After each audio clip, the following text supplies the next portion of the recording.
প্রথমে এক ভাই সালাম দিয়ে জানতে চেয়েছেন, বিভিন্ন প্রয়োজনে যখন বাহিরে যাই তখন মাঝে মাঝে জুমার সময় হয়ে যায়।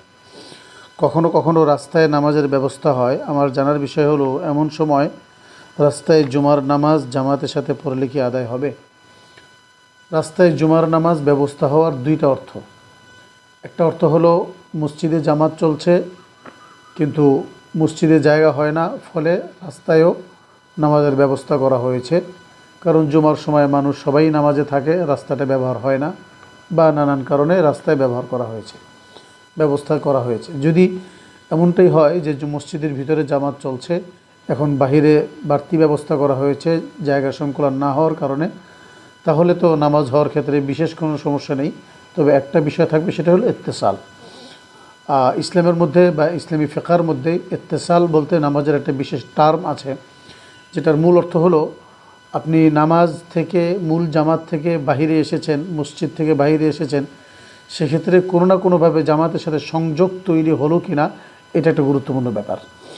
এই সংযোগটা কখনো সরাসরি কাতার টু কাতার হবে, কখনো কাতার টু কাতার না হয়ে আরেক কাতারের এক কর্নার দিয়ে হবে, অথবা এক কাতার থেকে আরেক কাতার মাঝখানে ফাঁকাটা বেশি, কিন্তু ওটা বেশ জরুরি কিছু কাজে ফাঁকা রাখা হয়েছে ইত্যাদি।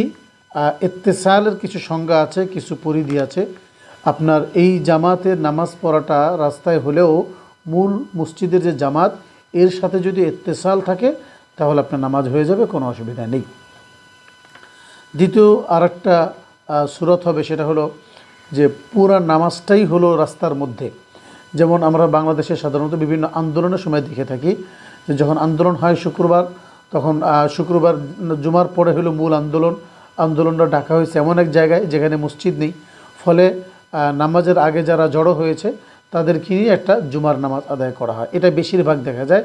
এছাড়াও আপনার সূরত অনুযায়ী হতে পারে যে আপনারা কতজন মিলে যাচ্ছেন, প্রতিমধ্যে নামাজের সময় হয়ে গিয়েছে কিন্তু আশেপাশে কোনো মসজিদ পাচ্ছেন না, তো আপনারা 10 জন মিলে 5 জন মিলে নামাজে দাঁড়িয়ে যাবে।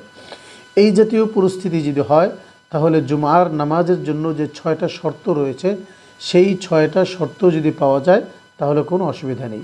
সেই 6টা শর্ত নিয়ে আমরা গত পর্বে আলোচনা করেছিলাম। এরপর আজকে মৌলিক কয়েকটা কথা বলে দিই। একটা হলো এখানে শহর বা শহরতলি হতে হবে। এরপর এখানে ইজনে আম থাকতে হবে। তৃতীয় নম্বর হলো আরবিতে খুতবা দিতে হবে। চতুর্থ নম্বর হলো ইমামের সাথে কমপক্ষে আরও 2 জন মুসল্লি থাকতে হবে। এইরকম মোট 6টা শর্ত আছে। এই 6টা শর্ত যদি পাওয়া যায় তাহলে কোনো অসুবিধা নেই। একটা জিনিস বাড়তি কথা মনে রাখবো, সেটা হলো জুমার নামাজের জন্য নামাজের জায়গাটা ওয়াকফ হওয়ার শর্ত নয়। ফলে আমরা যে আন্দোলনের সময় রাস্তাঘাটে জুমার নামাজটা আদায় করি, নামাজটা খুব সুন্দরভাবেই হয়ে যায়, কারণ ওয়াকফ শর্ত নয়, ওই জায়গাটা ওয়াকফ নেই, অতএব কোনো অসুবিধা নেই।